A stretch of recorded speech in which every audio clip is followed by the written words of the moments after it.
अस्सलाम वालेकुम, welcome to unbox जी। आज की इस वीडियो में हम टेलीनॉर इन्फिनिटी E5 का फुल रिव्यू करने जा रहे हैं और कोशिश होगी कि ये रिव्यू काफ़ी छोटा हो और शॉर्ट रिव्यू हो ताकि वीडियो ज़्यादा लंबी ना हो। तो वीडियो स्टार्ट करने से पहले मैं आपको यहाँ पर एक टाइमर स्टार्ट कर लेता हूँ। ये इन्फिनिक्स स्मार्ट 4 है मेरे पास, यहाँ पर टाइमर स्टार्ट कर लेता हूँ यहाँ और फिर आपको डिटेल बताता हूँ और ये भी बताऊँगा कि ये क्यों है। सबसे पहले मैं आपको इसका टेम्परेचर चेक करवा दूँ।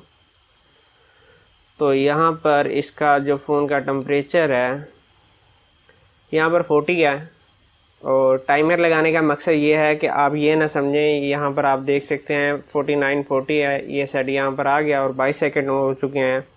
तो अब इसका रिव्यू स्टार्ट करते हैं। सबसे पहले अगर इसके डिज़ाइन की बात की जाए तो डिज़ाइन इसका काफ़ी अच्छा है और 7,000 रुपये की प्राइस में मेरे ख्याल में ये बेस्ट डिज़ाइन है। बैक पर फिंगरप्रिंट सेंसर है जिसकी स्पीड काफ़ी अच्छी है। ड्यूल कैमरा है, बैक पर ड्यूल फ्लैश लाइट है।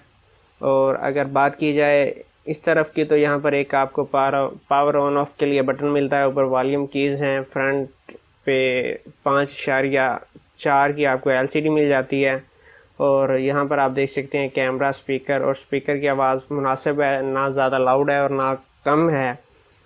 और अगर बात की जाए इस सेट के स्पेसिफिकेशन की तो ये 16 GB 2 GB में आता है। और अगर बात की जाए इसके सेंसर की तो इसके अंदर 3 सेंसर दिए हुए हैं। लाइट सेंसर, एक्सेलरोमीटर और प्रॉक्सिमिटी नाम के 3 सेंसर दिए गए हैं। और सेट की हीटिंग और बैटरी की बात लास्ट में होगी।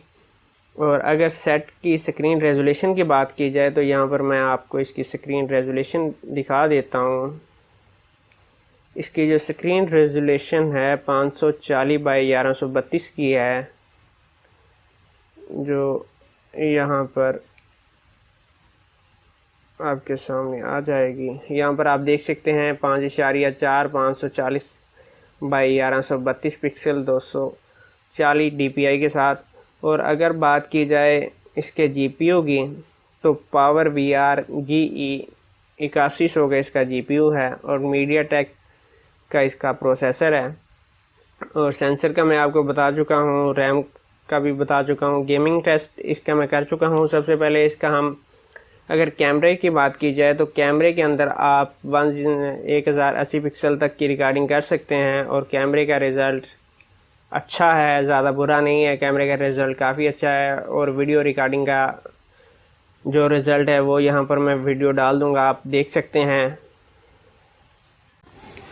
और इस वक्त ये जो रिकॉर्डिंग आपको नज़र आ रही है ये टेलीनॉर इन्फिनिटी E5 के कैमरे से रिकॉर्ड की जा रही है और ये 1080 पिक्सल की रिकॉर्डिंग है। और आप देख सकते हैं कि कलर काफ़ी अच्छे हैं और फोकस भी इसका काफ़ी ठीक है।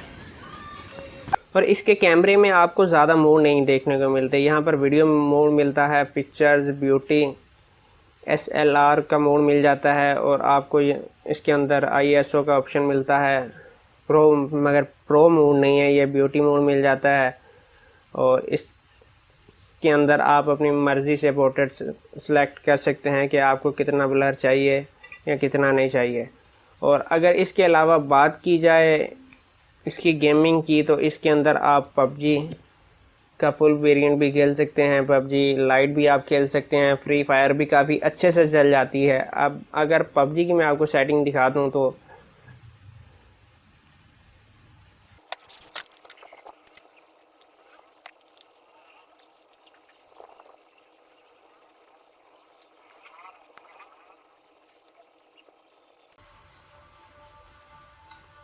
ये तो PUBG के अंदर आ चुके हैं। यहाँ पर मैं आपको ग्राफिक्स दिखा दूँ। आपके पास फ्रेम रेट लो और मीडियम के मौजूद हैं जिनमें आप स्मूथ और बैलेंस में खेल सकते हैं। लो के अंदर और मीडियम फ्रेम रेट के साथ भी आप स्मूथ और बैलेंस में खेल सकते हैं।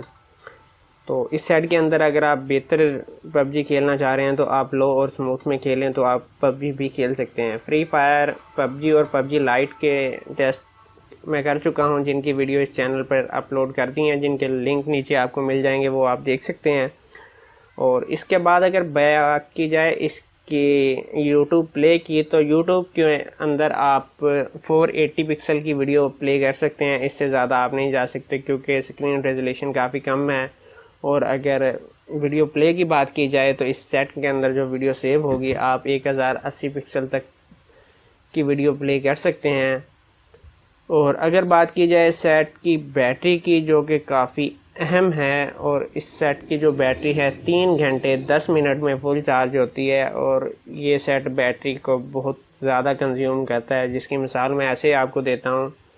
अगर आप यूट्यूब पर 480 पिक्सल की वीडियो 1 घंटा तक प्ले करते हैं तो ये सेट 20% बैटरी खर्च करेगा। और अगर आप इसके अंदर 1 घंटा पबजी को प्ले करते हैं तो 30% ये सेट की बैटरी ख़त्म कर देगा। ये टेस्ट मैंने किए हुए हैं, और अगर अब आप मेरी पबजी टेस्ट वाली वीडियो देखें तो वहाँ पर आप बैटरी चेक करेंगे कि कितनी देर में कितनी कंज्यूम हुई है, तो आपको पता चल जाएगा कि मैं बात ठीक कर रहा हूँ। और उसके बाद अगर बात की जाए फ़ोन के टेम्परेचर की, तो यहाँ पर आप देख सकते हैं 6 मिनट 35 सेकंड हुए हैं। और यहाँ पर मैं आपको टेम्परेचर इसका चेक करवा देता हूँ। यहाँ पर आप देख सकते हैं 44 हो चुका है फ़ोन का टेम्परेचर, 44 45। और इसका जो टेम्परेचर है काफ़ी ज़्यादा हाई होता है, और 52 तक टेम्परेचर मैंने चेक किया है। अगर आप इसके अंदर 20 मिनट की या 10-15 मिनट की पबजी खेलेंगे तो इसका टेम्परेचर ऑलमोस्ट 52 सेंटीग्रेड पर पहुंच जाएगा। और जो मैंने वीडियो इनकी गेमिंग की है वो आप चेक कर लें, वहाँ पर टेम्परेचर भी आपको नज़र आ जाएगा। और ये सेट तकरीबन आप समझ चुके होंगे कि 3 घंटे 10 मिनट में चार्ज होता है। और अगर आप पबजी खेलते हैं तो ये सेट 3 घंटे और ज़्यादा से ज़्यादा 15 मिनट में ऑफ हो जाएगा। और अगर आप यूट्यूब की वीडियो देखेंगे तो ये सेट 5 घंटे तक चल जाएगा। और इसके अलावा इस सेट के अंदर जो हीटिंग का इशू तो मैंने आपको हाईलाइट कर दिया। यहाँ पर एक मसला और बताना चाहूँगा कि अगर आप 1 घंटे की इसके अंदर यूट्यूब प्ले करते हैं या कोई ज़्यादा देर इसके ऊपर गेमिंग करते हैं तो इसके ऊपर वाला ये जो हिस्सा है और जो फिंगरप्रिंट सेंसर है इस वक्त भी गर्म हो चुका है, और काफ़ी ज़्यादा गर्म हो चुका है। और अगर आप 1 घंटे की यूट्यूब भी इसके ऊपर प्ले कर लेते हैं 480 के साथ, तो आप इस LCD को इस तरह अभी भी ऊपर की तरफ मैंने हाथ लगा रहा हूँ तो हाथ जल रहा है, ठीक है, इतनी ये LCD गर्म हो चुकी है इसकी। और बैकग्राउंड अभी कम है, मगर बैकग्राउंड का जो बैक बॉडी है यहाँ से भी ये सेट बहुत ज़्यादा हीट अप हो जाता है, और आप इसको इस तरह पकड़ के यूज़ नहीं कर सकते, आप ऐसे हाथ नहीं रख सकते, इतना ये हीट अप हो जाता है। ये था इसका फुल रिव्यू, और मेरे ख्याल में इस सेट के अंदर कोई ऐसी और बात नहीं है कि मैं इस सेट के ऊपर मज़ीद तहकीक करूँ और आपको बताऊं कि, और ये मेन मसले थे जो मैंने बता दिया। बैटरी का भी आपको बता चुका हूं कि 3 घंटे 10 मिनट में ये फुल चार्ज होता है।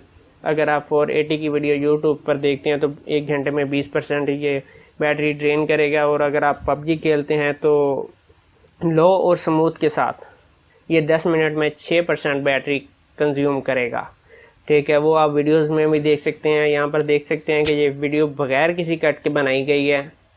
और फ़ोन का टेम्परेचर मैं आपको चेक करवा देता हूँ एक बार फिर। यहाँ पर आप देख सकते हैं 45 और 46 के ऊपर जा चुका है इस फ़ोन का टेम्परेचर।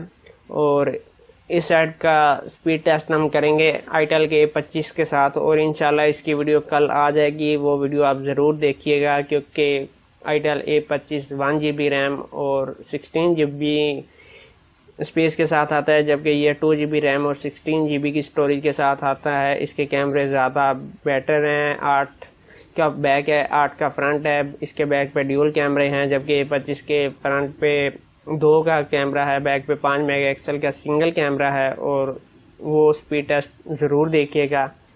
और इस सेट का मेरा रिव्यू मुकम्मल हो चुका है, और गेमिंग टेस्ट इस सेट के आप चेक करना चाह रहे हैं तो वीडियो के नीचे आपको लिंक मिल जाएंगे, और कैमरे से जो मैंने पिक्चरें ली हैं उसका लिंक भी आपको नीचे मिल जाएगा। वो ब्लॉग पे आप जाके देख सकते हैं, क्योंकि अगर ऐसे मैं आपको तस्वीरें दिखाऊंगा भी तो वो रिज़ल्ट क्लियर नज़र नहीं आता कि भाई इसका रिज़ल्ट कैसा है।